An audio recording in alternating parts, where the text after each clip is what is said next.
Greetings, everyone. Glad you could join me today.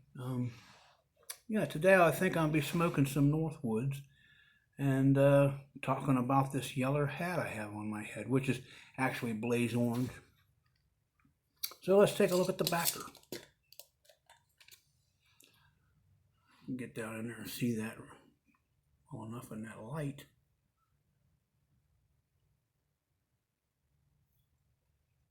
It's an avalanche. Yes, sir. Take a smell of this stuff. It has a unique smell in its environment here. You know, I've been aging this for a couple years, and maybe I didn't notice the smell at first. To me, it just smelled like a kind of like a vanilla or something, kind of a crossover. But when I smell it now, there's an oil, like a deep, rich oil, not a burnt oil, but like a nice engine oil kind of a smell. Very strange, not a synthetic oil. And then there's cocoa under that. And of course you have some smoke from the Latakia. So it's kind of a mysterious blend. So I have some packed up here. Let's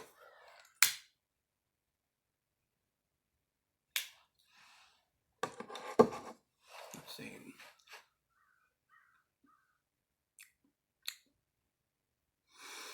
It's nice for a bit of relaxation. Sweet on the tongue. Like honey, it disappears, but it's fairly sweet. One of the tricks I do when I don't want to, when I want to taste the sweetness in a Virginia, is I pretty much avoid drinking any kind of sweet drinks or eating any kind of sweets. You can really pick the sweetness out in the blends then thereafter.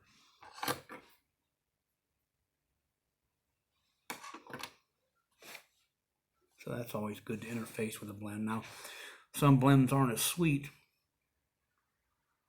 I noticed Maltese Falcon's fairly sweet at the very beginning. It's very nice. But this is a rich, kind of a mysterious, kind of a cocoa smell. Cocoa kind of a flavor.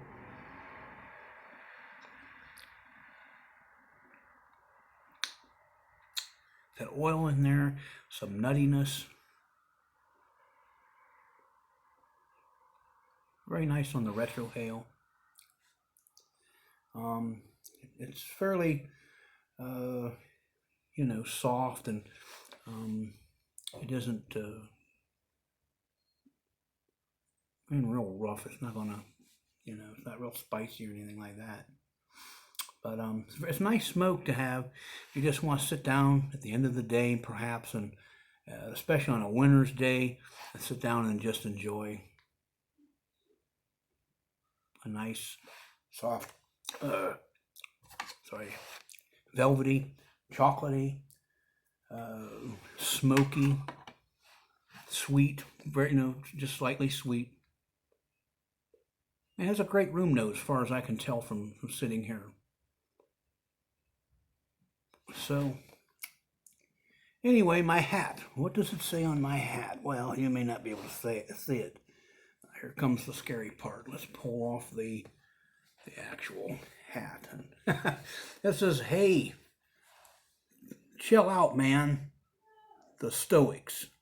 And then around the brim here, it says oh, where are we at? We're on this right side. Yeah, to bear trials with a calm mind robs misfortune of its strength.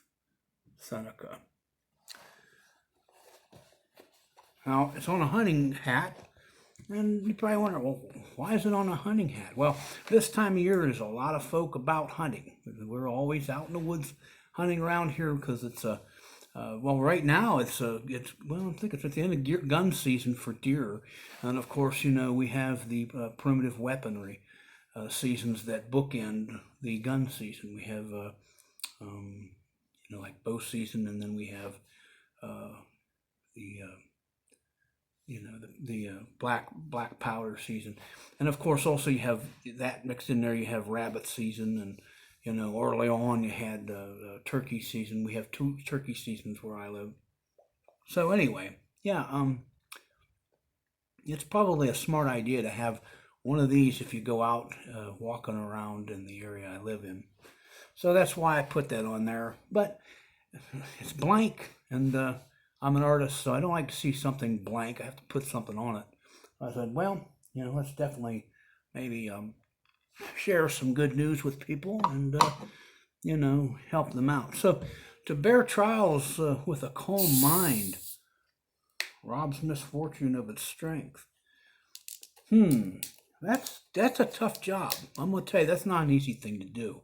And I think we're all, given trials from time to time. And certainly the more we're able to,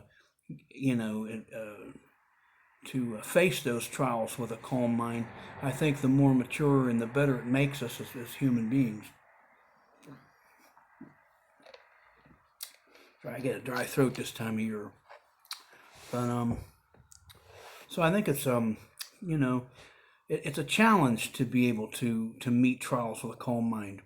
I think one of the most important things in doing so is to know that everything has its place.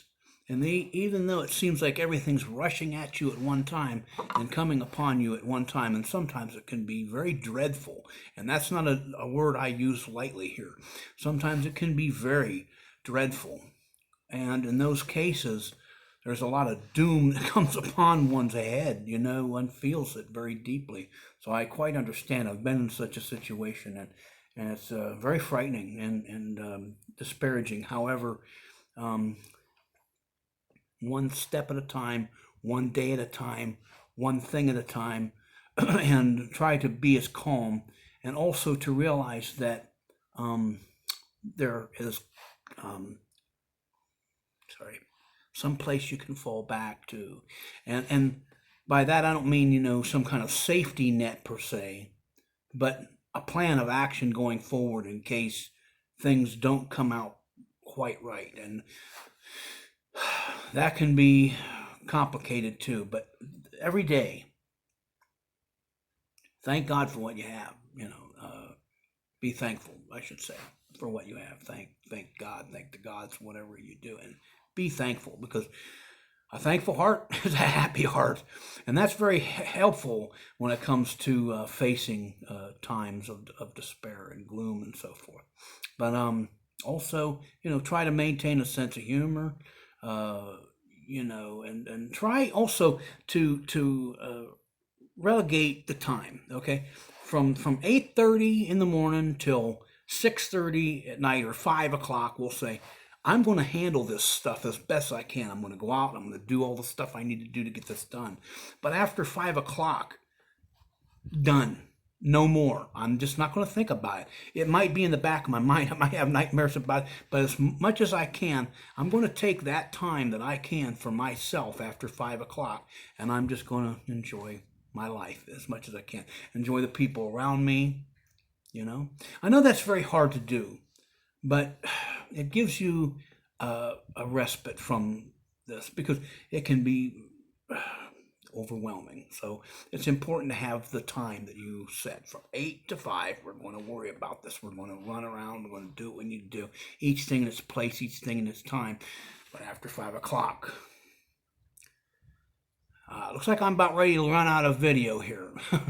I hope y'all understand exactly what I'm saying. I just want you to know I love you guys, and thanks for sharing a pipe with me today. You guys take good care. Bye.